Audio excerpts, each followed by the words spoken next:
छोड़ो बेकार की बातें, हमको नहीं अपनानी। आओ मिलकर सुनते हैं अच्छी सी ये कहानी। सुनो कहानी, आओ सुने कहानी, चलो सुने कहानी, सुने कहानी। बच्चों, आज की कहानी का शीर्षक है। अच्छा बच्चों, ये तो आप मानते हो ना कि हमें अच्छी बातें सीखनी चाहिए और अच्छी बातें सीखते रहना चाहिए और आगे बढ़ने का प्रयत्न करना चाहिए। तो हम अच्छी बातें कहाँ से सीखेंगे? हमें कैसे पता लगेगा कि ये अच्छा है या बुरा है? तो बच्चों, इन्हें हम आसानी से सीख सकते हैं कहानियों के माध्यम से। कहानियाँ हमें वही पढ़नी चाहिए, वही सुननी चाहिए जो हमें कुछ उन्नति प्रदान कर सके, कुछ हमें प्रेरणादायक कहानियों को सुनना चाहिए। तो आज हम सुनेंगे बच्चों ये कहानी का नाम है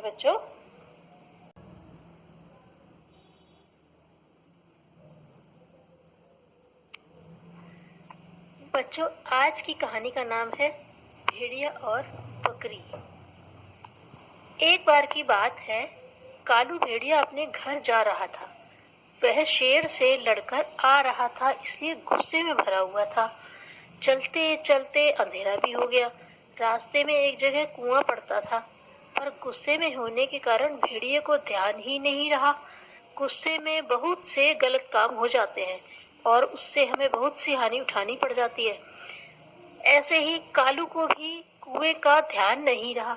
उसका पैर कुएं के ऊपर पड़ गया और कालू झट से कुएं में गिर गया। कुएं में पानी अधिक तो नहीं था, पर जैसे तैसे कालू ने वहां रात बिताई। सुबह से ही उसने चिल्लाना शुरू कर दिया, कोई मुझे कुएं से निकाल लो, कोई मुझे कुएं से निकाल लो। पर किसी ने उसे कुएं से निकाला नहीं। ऐसी बात नहीं थी कि कोई वहां आया नहीं था।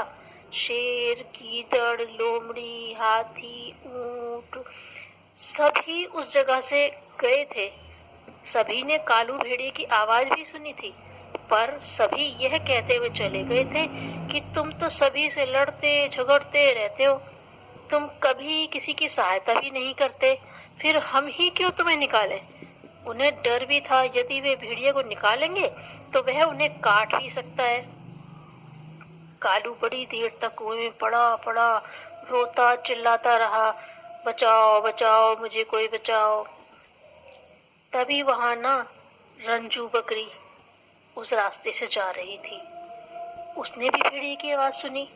रंजू ने इधर उधर देखा, उसे कोई दिखाई नहीं दिया। अरे, ये आवाज कहाँ से आ रही है? रंजू ने सोचा। रंजू बकरी ने सोचा कि चलो इस कुएं से तो नहीं आ रही, चलो मैं ये जरा देखती हूँ झांक कर। उसने कुएं में झांका तो अरे, उसने पूछा, तुम कौन हो और यहाँ कैसे गिरे? कालू चिल्लाया, दीदी दीदी, मैं कुएं में ऐसे गिर गया, ध्यान में नहीं रहा, देख मैं कहीं रहा था, गुस्सा आ रहा था और चल कहीं रहा था तो मैं कुएं में गिर गया, मुझे तुरंत निकाल लो नहीं तो मैं मर जाऊंगा। रंजू को दया आ गई। वह दौड़ी दौड़ी अपने घर गई। वहां से एक मोटी सी रस्सी लेकर आई। रंजू ने रस्सी का एक सिरा पकड़ा और एक दूसरा सिरा कुएं में लटका दिया। फिर बोली, कालू भैया, तुम जल्दी से रस्सी का सिरा पकड़कर ऊपर आ जाओ, मैं दूसरा सिरा पकड़े यहाँ खड़ी हुई हूँ। भेड़िया रस्सी पकड़कर धीरे धीरे ऊपर तक आया, पर यह क्या, कालू भेड़िया का हल्का सा धक्का लगा। रंजू संभल ना पाई, वह कुएं में गिर पड़ी।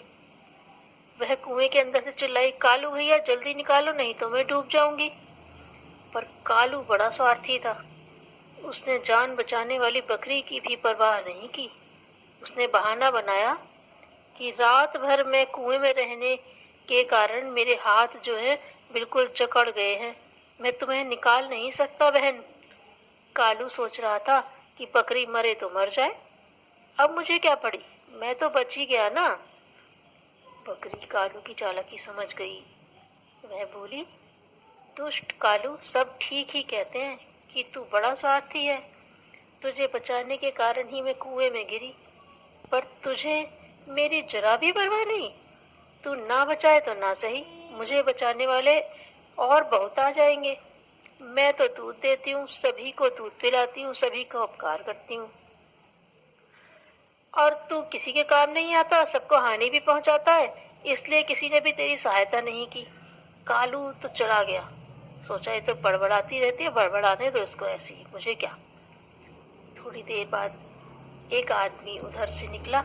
उसने बकरी के मिमियाने की आवाज सुनी। आदमी ने पूछा, बकरी तू कहाँ से बोल रही है? बकरी ने कहा, मैं यहाँ कुएं में हूँ। बकरी जोर से चिल्लाई। आदमी ने सोचा कि यह तो बड़े काम की है, इसे देखकर बच्चे खुश होंगे, यह दूध देगी और इसको मैं अपने घर ले चलता हूँ। उसने जल्दी से उस बकरी को कुएं से निकाल लिया। बकरी बोली, काका मैं तुम्हारी बहुत कृतज्ञ हूँ, तुमने मेरी जान बचाई है। आदमी ने पूछा कि वह कुएं में कैसे गिरी। बकरी ने सारी कहानी सुना दी, कैसे उसको कालू को निकालने के चक्कर में वो उसमें गिर गई और कालू से छोड़ के चला गया। आदमी बोला, तुम तो बहुत अच्छी हो, चलकर मेरे साथ मेरे घर रहोगी? वह बकरी को अपने साथ लेकर घर गया। वहां बकरी उसके बच्चों के साथ खेलती रहती थी और खूब खाती पीती थी और खूब दूध देती थी। उसे पाकर उस आदमी के बच्चे भी बहुत प्रसन्न हुए। तो बच्चों, देखा आपने, जो भेड़िए की तरह दूसरों की हानि पहुंचाता है, किसी की सहायता नहीं करता, उसे कोई नहीं चाहता। जो बकरी की तरह दूसरों के काम आता है, अच्छे काम करता है, वह सुखी रहता है।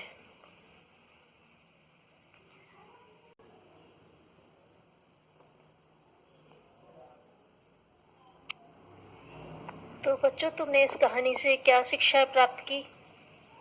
अब तुम सबकी मदद करोगे, सबके काम आओगे, अच्छे काम करोगे, अच्छे बच्चे बनोगे ना, और कोई गलत काम तो नहीं सीखोगे ना, और व्यर्थ में अपना समय इधर उधर बर्बाद तो नहीं करोगे ना।